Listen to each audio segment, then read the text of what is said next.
নমস্কার বন্ধুরা, আজ আমি তোমাদের জন্য একটা নতুন স্বাদের ভিডিও নিয়ে এসেছি। তো দেখো, তোমরা পুরো ভিডিওটা দেখতে থাকো। আমার আজকে মিষ্টি ব্রাইডের ভিডিও, গায়ে হলুদ থেকে বিদায় পর্যন্ত। তো ভিডিওটি পুরোটা দেখতে থাকো, আর ভালো লাগলে লাইক কমেন্ট শেয়ার অবশ্যই করতে হবে। তো চলো দেখা যাক ভিডিওটা। তো এটা ছিল বিদায়ের সময় আমি ওর হেয়ারস্টাইল বানাচ্ছিলাম। তো এই হেয়ারস্টাইলটা কেমন লাগছে বা কীভাবে বানাতে হবে সেটা আমি তোমাদের সামনে তুলে ধরার চেষ্টা করেছি। লাইটের একটু অসুবিধা ছিল, তাও আমি একটু চেষ্টা করেছি ভালোভাবে বানাবার। তো হেয়ারস্টাইলটা কেমন হয়েছে কমেন্ট করবে, আর কারোর যদি মনে হয় যে আমার কাছে সাজবে তাহলে আমাকে কমেন্ট করে জানাবে। তো এটা ছিল বিদায়বেলার। তো দেখো কত সুন্দর একটা খোপা তৈরি হয়ে গেল। খোপাটা কিছুই না, খুব ইজি খোপা, একটা বান স্টাইল। তো প্রথমে সামনেটা একটু রোল করে ঘুরিয়ে নিতে হবে, আর অর্ধেক চুলটা পাপ স্টাইল করে নিতে হবে। এরপর পুরো চুলটাকে গার্ডার দিয়ে লক করে দিতে হবে। এরপর কি করতে হবে, আর ওটাকে বানটাকে আটকানোর পর আমরা জেনারেলি যেভাবে খোপাটা বানাই, আমি তো দেখালাম, পুরোটা দেখলেই বুঝতে পারবে। তো এরপর ফুল লাগাতে হবে।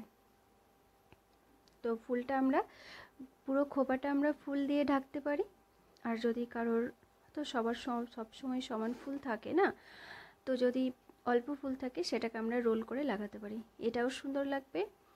পুরো খোপাটা ফুল দিয়ে ঢেকে দিলেও খুব সুন্দর লাগবে। দেখো আমি প্রত্যেকটা স্টেপ তোমাদের সুবিধার জন্য আমি এটাকে তুলে ধরেছি। এটা কিন্তু ওয়েডিং হেয়ারস্টাইল, এটা যে কেউ বানাতে পারো, শুধু যে কনেকে বানাতে হবে এটা কিন্তু নয়, এটা আমরাও বানাতে পারি। কোনো বিয়ে বাড়ি যাওয়ার আগে আমরা এইভাবে খোপা বানিয়ে নিতে পারি। এরপর এর সঙ্গে গোলাপ, জিপসি এগুলোও লাগাতে পারি, ভীষণ সুন্দর লাগবে। তো ফুলগুলো আগের দিন আনা ছিল, তো ফুলগুলো একটু বাসি হয়ে গেছিলো। টাটকা ফুলের যে একটা সৌন্দর্য সেটা খুব একটা ছিল না, তো ঠিক আছে, অসুবিধা নেই। তা আমার মিষ্টি ব্রাইডকে কেমন লাগছে তোমরা আমাকে কমেন্ট করে জানাবে, আর ভিডিওটা তোমাদের কেমন লাগলো অবশ্যই।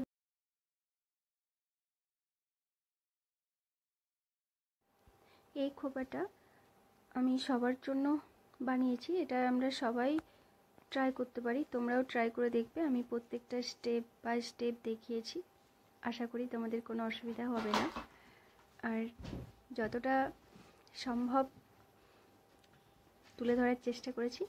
তো তোমরা আমি যেভাবে দেখালাম তোমরা বাড়িতে ট্রাই করবে, নিশ্চয়ই হবে।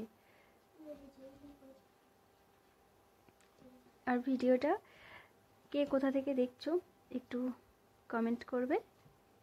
তো আমার মিষ্টি ব্রাইডকে, এটা ছিল বিদায়বেলার সাজ।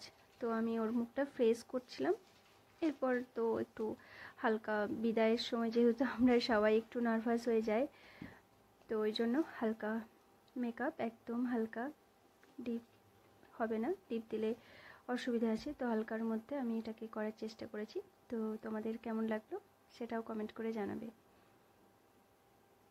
আর এই ধরনের হেয়ারস্টাইল আমরা বিয়েবাড়ি, কোনো রাইস সেরিমনি, সব জায়গায় আমরা করতে পারি। তো সবাই তো সব সময় নিজে নিজে বানাতে পারো না, তো এর জন্য দেখিয়ে দিলাম, এটা নিজেরাই বানাতে পারবে।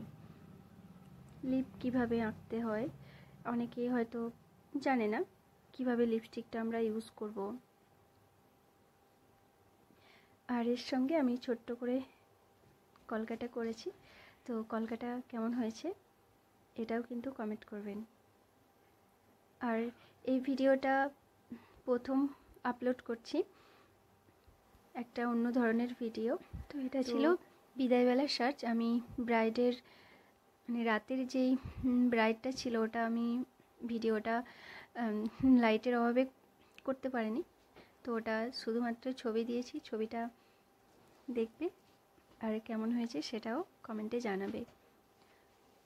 তো বিয়ের পরের দিন যেহেতু সিঁদুরদানের পর আমাদের হেয়ারগুলো প্রচণ্ড, কি বলবো, একটু তো খারাপ হয়ে যায়, তো ক্রিম্পিং থাকে, তারপর ব্যাক কমিং থাকে। তো আমরা কীভাবে হেয়ারগুলোকে আঁচড়াবো, ব্যাক কমিংটা যেহেতু ওপর থেকে করা হয়, তো হেয়ারগুলোকে সবসময় ওপর দিকে তুলেই আঁচড়াতে হবে, তাহলে কিন্তু একটা চুলও কেটে পড়ে যাবে না। আর যারা হয়তো ওপর থেকে নিচে যেভাবে আমরা চুল আঁচড়াই ওভাবে যদি টেনে দাও, তাহলে কিন্তু জট পাকিয়ে যাবে, একদম ছাড়াতে পারবে না। তাই যেভাবে ব্যাক কমিং হবে সেভাবেই ব্যাক কমিংটা খুলতে হবে, তাহলে কিন্তু একদম হেয়ার নষ্ট হবে না, খারাপ হবে না, কিচ্ছু হবে না। তো কলকাটা কেমন হয়েছে আমাকে কমেন্ট করে জানাবে। কিন্তু এটা এখন ট্রেন্ডিং কলকা, ভীষণ চলছে। আর এই ভিডিওটা তোমাদের সুবিধার জন্য আমি বানিয়েছি, যে যাতে তোমরা নিজেরাই নিজেদের হেয়ার স্টাইলগুলো বানাতে পারো।